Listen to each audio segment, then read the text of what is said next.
So you've got a SharkBite fitting that's dripping, maybe just a slow weep, or maybe a steady leak that's got you laying towels down every couple hours, and you're wondering if you need to rip everything out and start over or call a plumber. Here's the good news. 9 times out of 10, a leaking SharkBite fitting is a simple fix that you can handle yourself in just a few minutes.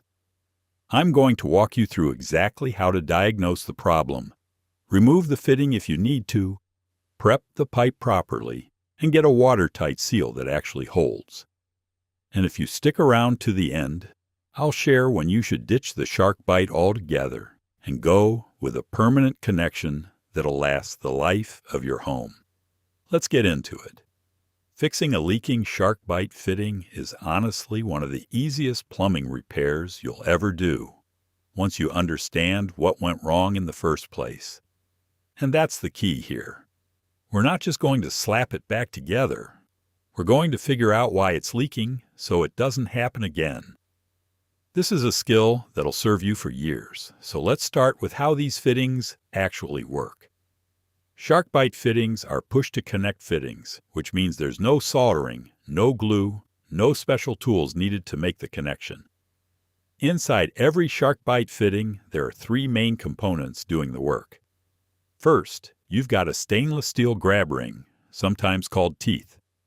That's what bites into the pipe and holds the fitting in place. Second, there's an O-ring. That's your watertight seal. It's a small rubber ring that wraps around the pipe and keeps water from escaping. Third, there's a release collar at the end of the fitting. That's what you press to disconnect the fitting when you need to remove it. Now here's what matters for our repair. Almost every SharkBite leak comes down to one of 3 things. Either the O-ring is compromised, the pipe wasn't inserted deep enough, or the pipe surface has a scratch burr or debris on it that's preventing the O-ring from making a clean seal. Understanding that makes the fix straightforward. So let's start by shutting things down.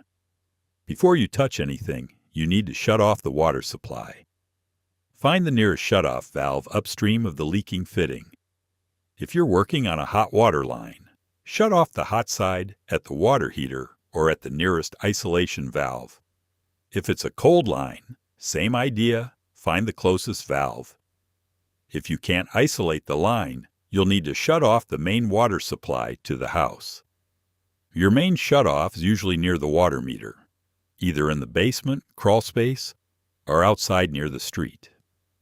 Once the water is off, open a faucet somewhere downstream to relieve the pressure in the line. This is important. If you skip this step and try to remove a SharkBite fitting with pressure still in the line, you're going to get a face full of water and a wet mess on the floor. Let the line drain for a minute or 2.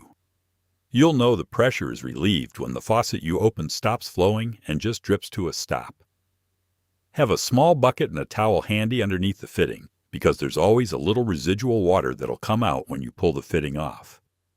All right, with the water off and the pressure relieved, let's figure out exactly what's going on with your fitting. Now take a close look at where the water is coming from. This matters more than you might think, because the location of the leak tells you exactly what the problem is. If water is seeping out right where the pipe enters the fitting, that's your O-ring. Either the O-ring is damaged, or the pipe surface isn't smooth enough for the O-ring to seal against. Get your fingers around the fitting and try to wiggle it. If there's any movement at all, the pipe probably isn't inserted deep enough. SharkBite fittings require the pipe to be pushed in to a specific depth. For 1/2-inch pipe, that's 1 inch. For 3/4 inch pipe, it's 1 1/4 inches. For 1-inch pipe, it's 1 3/4 inches. If the pipe wasn't pushed in far enough, the O-ring isn't sitting where it needs to be, and you'll get a leak every time. Another thing to check is the pipe itself. Look at the exposed section right near the fitting. Do you see any scratches, gouges, or rough spots? Can you see green corrosion if it's copper, or rough cut marks if it's PEX or CPVC? Any imperfection on that pipe surface is a potential leak path. Also check whether the pipe is round. If someone kinked the PEX or dented the copper, the O-ring can't make a uniform seal around an oval pipe. Once you've identified the likely cause, it's time to pull that fitting off. By the way, if you are finding this helpful, you should know this is just a taste of what I have put into my book, 50 Easy Plumbing Fixes That Will Save You $10,000. It covers everything from leaky faucets to running toilets, step by step with diagrams. You can grab your copy by scanning the QR code on screen right now, or just use the first link in the description below. All right, let us keep going. To remove a SharkBite fitting, you're going to need the SharkBite disconnect clip, also called a disconnect tong or release tool. They cost about $2 or $3 at any hardware store, and they're specific to the pipe size, so make sure you grab the right one. 1/2 inch, 3/4 inch, or 1 inch. If you don't have the disconnect tool, you can also use an adjustable crescent wrench in a pinch, but the proper tool makes it a lot easier and you're less likely to damage anything. Here's how the removal works. Slide the disconnect clip over the pipe so it sits flat against the release collar on the end of the fitting. Push the clip firmly toward the fitting. You'll feel the collar press inward. While holding that pressure on the collar, pull the pipe straight out of the fitting. Don't twist it. Don't angle it. Straight out. If it feels stuck, make sure you're pushing that collar in far enough. Sometimes it takes a firm push. I've been on jobs where homeowners thought the fitting was broken because they couldn't get it apart. And it turned out they just weren't pressing the release collar hard enough. It takes a little confidence. Push it in, pull the pipe out, and it'll come apart clean. Once the fitting is off, set it aside, and let's look at that pipe. This step right here is where most people go wrong, and it's the #1 reason SharkBite fittings leak in the first place. The pipe end has to be properly prepared. No exceptions. First, inspect the cut end of the pipe. It needs to be cut square, not at an angle. If the cut is angled even slightly, the pipe won't seat evenly inside the fitting, and the O-ring won't seal uniformly. If the cut looks angled, grab a pipe cutter and make a fresh, clean, square cut. For copper, use a standard copper tube cutter. For PEX, use PEX pipe cutters that give you a clean, straight cut. Next, and this is critical, you need to deburr the pipe. When you cut copper with a tube cutter, it leaves a small raised burr on the inside edge. That burr will slice right through the O-ring when you push the fitting on, and you'll be right back where you started with a leak. Use the deburring tool that's built into most tube cutters, or use a small piece of emery cloth or sandpaper to smooth the inside and outside edges of the pipe. You want that edge smooth enough that if you ran your finger around it, you wouldn't feel anything sharp. After deburring, clean the outside of the pipe. Use emery cloth or fine sandpaper and clean about 2 inches of the pipe surface where the fitting will sit. You want to remove any corrosion, oxidation, dirt, or marker residue. The pipe should be shiny and smooth. This is the surface your O-ring is going to seal against, so it needs to be clean. Once the pipe is prepped, take a SharkBite depth gauge tool, or just use a permanent marker to mark the insertion depth on the pipe. Remember, 1 inch for 1/2 inch pipe, 1 1/4 inches for 3/4 inch pipe. Now let's get this fitting back on. First, inspect the fitting itself. Look inside and check the O-ring. Is it torn, nicked, flattened, or pushed out of its groove? If so, you can buy replacement O-rings for SharkBite fittings. Or honestly, at a few dollars per fitting, I'd just grab a brand new fitting. It's cheap insurance. If the O-ring looks good, meaning it's round, seated in its groove, and doesn't have any visible damage, then you're fine to reuse the fitting. SharkBite says their fittings can be removed and reinstalled up to 5 times, but personally, if I've had a leak, I prefer to use a fresh fitting when I can. Slide the fitting onto the pipe and push it straight on. Again, don't twist, don't angle, just push it straight. Push until the pipe reaches your depth mark. You'll feel a slight click or resistance when the grab ring engages, Give the fitting a gentle tug to make sure it's locked in place. It shouldn't move. If it slides off easily, the grab ring isn't engaged, and you need to push it on further. One thing I see people do is push the fitting on slowly and gently, almost like they're afraid to damage it. Don't be timid. It takes a firm, deliberate push to get past the grab ring and fully seat the pipe. Once it's on and it passes the tug test, you're ready to turn the water back on. Go back to the shutoff valve you closed earlier and open it slowly. I mean slowly. Don't crank it wide open.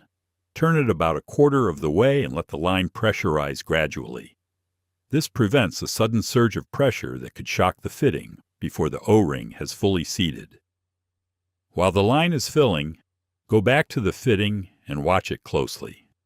Get your eyes right down there. Look for any drips, any weeping, any moisture forming on the outside of the fitting. Take a dry paper towel and wipe the fitting and the pipe completely dry, then wait 2 to 3 minutes and check again. Sometimes a very slow leak won't show up immediately.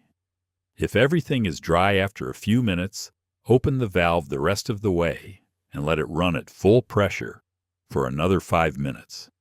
Check one more time. Dry paper towel, wipe it down. Look for any moisture. If it's bone dry, congratulations.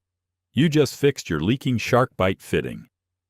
Let's go over some issues you might run into and how to deal with them. First, the fitting leaks again right after you reinstall it. This almost always means the pipe surface still has a scratch or imperfection you missed. Pull the fitting off, take the emery cloth back to the pipe, and really get it smooth and shiny. If there's a deep gouge, cut that section off and start with a fresh piece of pipe. Second, the fitting won't push on all the way. This usually means there's a burr inside the pipe that's catching on the O-ring, or the pipe isn't round. Deburr again and check the pipe with your fingers. If the pipe is dented or oval, you'll need to cut back to a section that's perfectly round. Third, the grab ring won't hold and the fitting slides off. The grab ring teeth may be worn or damaged, especially if the fitting has been removed multiple times. Replace the fitting with a new one. They're inexpensive, and it's not worth fighting a worn grab ring. Fourth, you see a leak at the fitting body itself, not at the pipe connection. This means the fitting housing is cracked. It's rare, but it happens, especially if the fitting was over-tightened in a threaded application or exposed to extreme heat. Replace the entire fitting. Fifth, the leak is intermittent and only shows up under high pressure. This is a classic sign of a pipe that's inserted just barely short of the full depth. The O-ring seals under low pressure but can't hold when the pressure spikes. Pull the fitting, remark your insertion depth, and make sure you're pushing it all the way to the mark.